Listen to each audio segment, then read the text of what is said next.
ನಿನ್ನ ಕೊಡುವಿಕೆಯು ಹೇಗಿದೆ? ತನ್ನ ದೇವರಿಗಾಗಿ ಒಳ್ಳೆಯವುಗಳನ್ನು ಬಿಟ್ಟುಕೊಟ್ಟ ಮೊದಲ ವ್ಯಕ್ತಿ ಅಬ್ರಹಾಮನಾಗಿದ್ದಾನೆ. ಆದುದರಿಂದ ಆತನು ನಂಬಿಕೆಯ ತಂದೆ ಎಂದು ಕರೆಯಲ್ಪಟ್ಟಿದ್ದರಲ್ಲಿ ಆಶ್ಚರ್ಯವೇನೂ ಇಲ್ಲ. ಈ ಹೊಸ ಒಡಂಬಡಿಕೆಯ ಕಾಲದಲ್ಲಿ ದೇವರ ವಾಕ್ಯದ ಮುಖಾಂತರ ನಾವು ಎಲ್ಲ ದಿವ್ಯವಾದ ಪ್ರಕಟಣೆಗಳನ್ನು ಮತ್ತು ಇತರ ಅದ್ವಿತೀಯ ಆಶೀರ್ವಾದಗಳನ್ನು ಹೊಂದಿಕೊಳ್ಳುತ್ತಿದ್ದಾಗ್ಯೂ ಅನೇಕರು ಒಳ್ಳೆಯ ವಿಷಯಗಳಿರಲಿ ಕೆಟ್ಟ ವಿಷಯಗಳನ್ನು ಬಿಟ್ಟುಕೊಡಲು ಕೂಡ ಕಷ್ಟವೆಂದು ತಿಳಿದುಕೊಳ್ಳುತ್ತಾರೆ.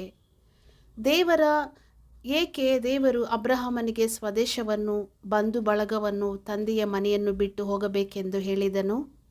ಏಕೆಂದರೆ ದೇವರು ಆತನಿಗೆ ಅದಕ್ಕಿಂತ ಉತ್ತಮವಾದ ದೇಶ, ಮನೆಯನ್ನು ಕೊಡಬೇಕೆಂದು ಇಚ್ಛಿಸಿದನು.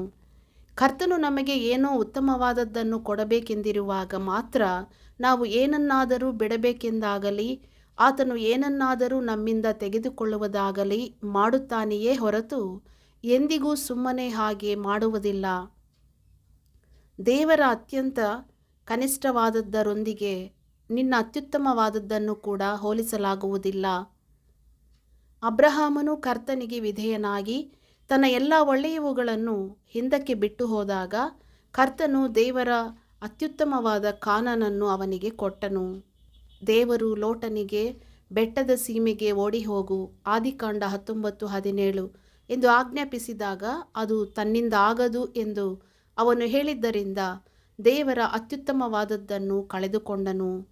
ಆದರೆ ಅಬ್ರಹಾಮನು ಮುಂದೆ ಹೋಗುತ್ತಾ ಒಂದು ಗುಡ್ಡಕ್ಕೆ ಬಂದು ಅಲ್ಲಿ ಕರ್ತನ ಹೆಸರನ್ನು ಹೇಳಿಕೊಂಡು ಆರಾಧಿಸಿದನು. ಆದಿಕಾಂಡ 12:8. ಅನೇಕ ವರ್ಷಗಳ ನಂತರ ಕರ್ತನು ಅವನಿಗೆ ಮೋರಿಯಾ ಬೆಟ್ಟಕ್ಕೆ ಹೋಗಿ ತನ್ನ ಮಗನನ್ನು ಸರ್ವಾಂಗ ಹೋಮವಾಗಿ ಸಮರ್ಪಿಸಬೇಕೆಂದು ಹೇಳಿದಾಗ ತನ್ನ ಅತ್ಯುತ್ತಮವಾದದ್ದನ್ನು ದೇವರಿಗೆ ಕೊಡುವುದಕ್ಕಾಗಿ ಬಹಳ ಮುದುಕನಾಗಿದ್ದರೂ ಮತ್ತೊಮ್ಮೆ ಬೆಟ್ಟವನ್ನು ಹತ್ತಲು ಹಿಂದೆಗೆಯಲಿಲ್ಲ.